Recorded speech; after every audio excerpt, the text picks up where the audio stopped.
Bon, alors tu m'as appelé, tu m'as dit viens, ça y est, il faut filmer, je suis prêt. Mais tu es prêt à quoi? Je suis prêt à faire les sablés au chocolat à la fleur de sel. Ah, C'est délicieux sablé au chocolat. En fait, on a à la fois le goût du chocolat qui est révélé par les petites piques de sel. C'est super bon. Et c'est super simple, il n'y a rien de plus simple. c'est ceux qui sont dans les petites boîtes dans Voilà. les boutiques. C'est ceux qu'on vend dans les boutiques, dans les petites boîtes. Et c'est tellement simple, je vais donner la recette. D'accord. Donc il y a du beurre, de la cassonade ou du sucre de coco. En l'occurrence là c'est du sucre de coco. Ici il y a la farine avec le cacao, mélangé avec le cacao. Cacao normal quoi. Cacao en poudre. En poudre. Un peu d'extrait de vanille, mais ça c'est pas obligé. Ça relève le goût du chocolat aussi, c'est l'assaisonnement.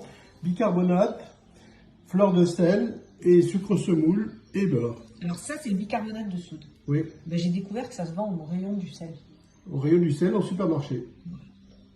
Ce confinement nous aura fait découvrir plein de choses. Alors, je vais faire voir comment couper le chocolat. Toujours avec un couteau un couteau à dents.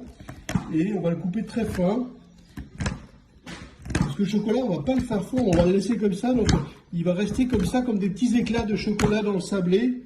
Ça va cuire et ça va fondre. Puis ensuite, ça va redurcir. Et c'est ça qui donne vraiment le très bon goût de chocolat à ces sablés avec le cacao. Voilà.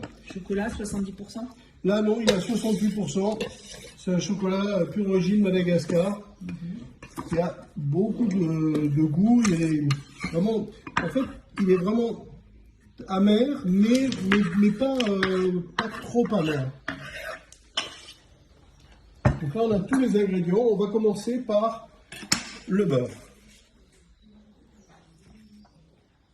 Le beurre, on le coupe en petits morceaux. Beurre à température ambiante, c'est l'idéal. Beurre d'eau. Beurre d'eau. Et on va le mettre dans le robot. On peut le faire à la main. C'est un peu plus complexe, ça prend un peu plus de temps. Mais on peut faire le mélange à la main aussi. On n'est pas obligé d'avoir le robot.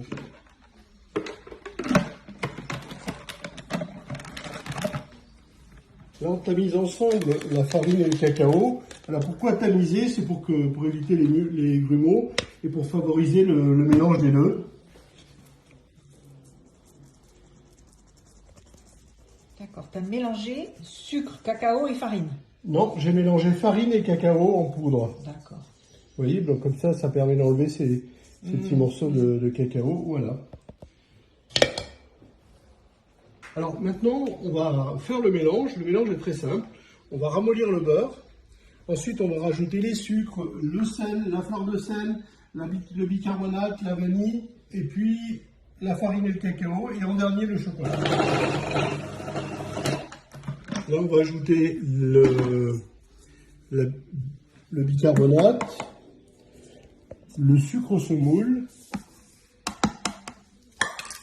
la fleur de sel. Le beurre, c'est comme une pommade, quoi. Voilà, le beurre, il faut qu'il soit texture pommade. On va ajouter le sucre de coco. Et on va mettre l'extrait de vanille naturel. Ça, c'est facultatif. Si on n'en a pas, ça ne changera pas grand-chose. Pour moi, c'est juste un assaisonnement. Et là, on va mélanger à nouveau.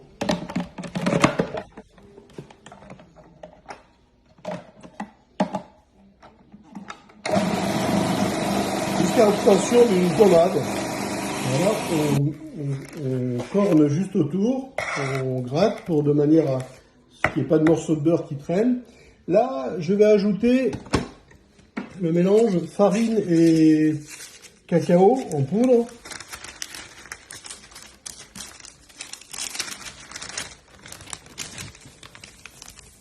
J'ajoute comme ça d'un seul coup.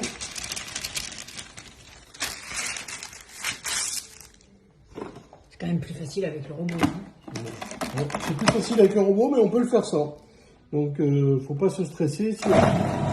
Là, on essaie de mélanger au minimum.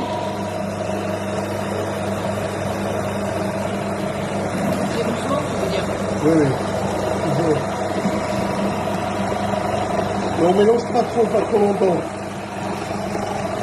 Là, quand ça commence à s'agglomérer, oui, la pâte commence à s'agglomérer. Là, je mets dedans tout le chocolat. Ah, ça doit commencer à être difficile à amalgamer quand tu n'as pas le robot. Oui, de toute façon, on va le finir à la main.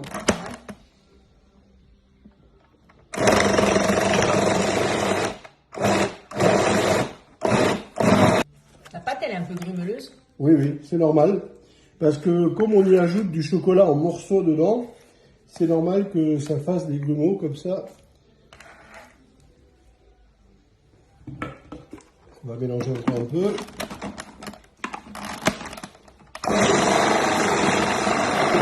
Mélanger. Je vais terminer de la mélanger à la main, bien sûr. Donc en attendant, je la verse dans un récipient pour pouvoir terminer de la travailler à la main. Toujours un grand récipient. Voilà, voilà, voilà. Ça donne des super sablés. Parce qu'en fait, ces sablés, on les sous-cuit. On les cuit pas complètement, on les cuit que 12 à 13 minutes. Et du coup, le cœur reste un peu pas cuit.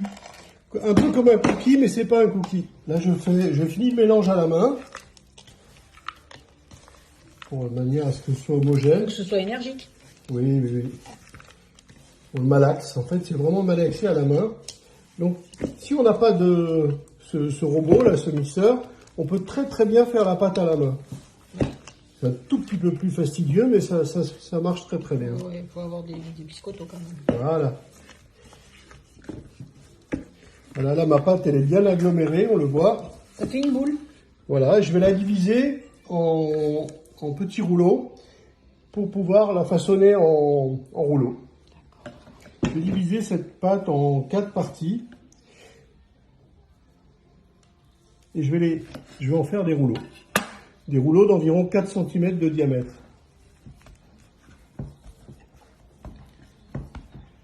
Ouais, tu fais des boudins, quoi. Voilà, des boudins de pâte. Pour pouvoir ensuite découper les sablés.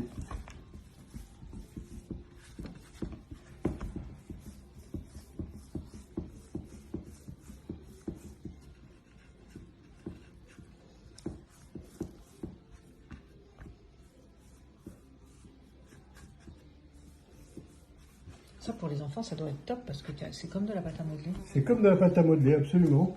Et donc là, on va faire les 4 rouleaux. Et ensuite, ces rouleaux, on les met au frigo dans du papier film. On les met au frigo, ou si on veut garder la pâte un peu plus longtemps, on peut même les congeler. Ça se congèle bien? Ça se congèle bien cru, et on les cuit au fur et à mesure de nos envies, de nos besoins, de nos goûters. Ah ouais, c'est sympa ça.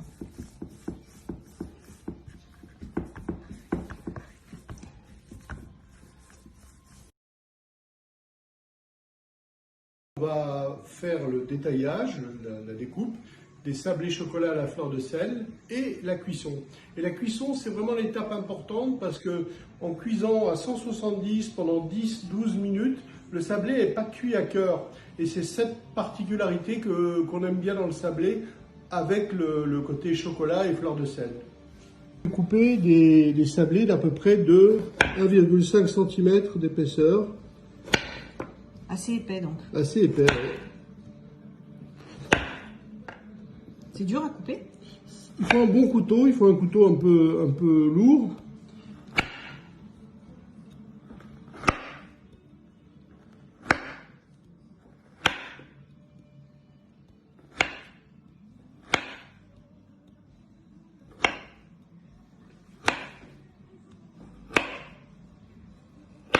Tu découpes le boudin en fait. Voilà, c'est tout simple. Et les sablés, on va les espacer de quelques centimètres parce qu'ils vont s'étaler un peu à la cuisson.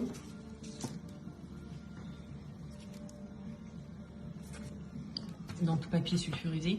Papier cuisson, oui, oui. Ou alors les tapis silicone, ça marche très bien aussi.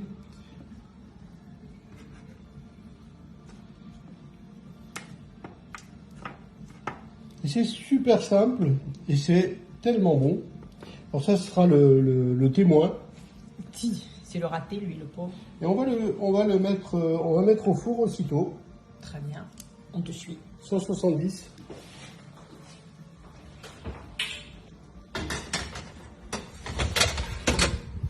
11 minutes. Là, on va régler 11 minutes. C'est vraiment l'étape clé de ce sablé, c'est la cuisson. Alors, je passerai peut-être à 12 minutes, mais c'est entre 11 et 12 minutes à 170 degrés. Ça sonne, hein? Ouais, faut l'arrêter. Alors, attends, stop. Ok. Et en fait, après 12 minutes de cuisson, les sablés sont cuits. Alors si on les touche, comme on fait habituellement au centre, ils ne sont pas cuits, bien sûr. Mais c'est ça la particularité de la recette, justement. C'est de ne pas être complètement cuit. Donc là, je les ai posés directement sur la table. On les laisse refroidir. Super beau, hein? Ça, c'est des beaux sablés, c'est gourmand. Et ce contraste entre le chocolat, la fleur de sel, le goût du sablé, c'est juste... moi, c'est mon sablé préféré. Alors, j'ai touché, mais la texture, elle est encore... Ah oui, c'est encore mou. J'ai pas osé, voilà, c'est encore mou. Donc, ça va sécher et durcir. Voilà. Ok.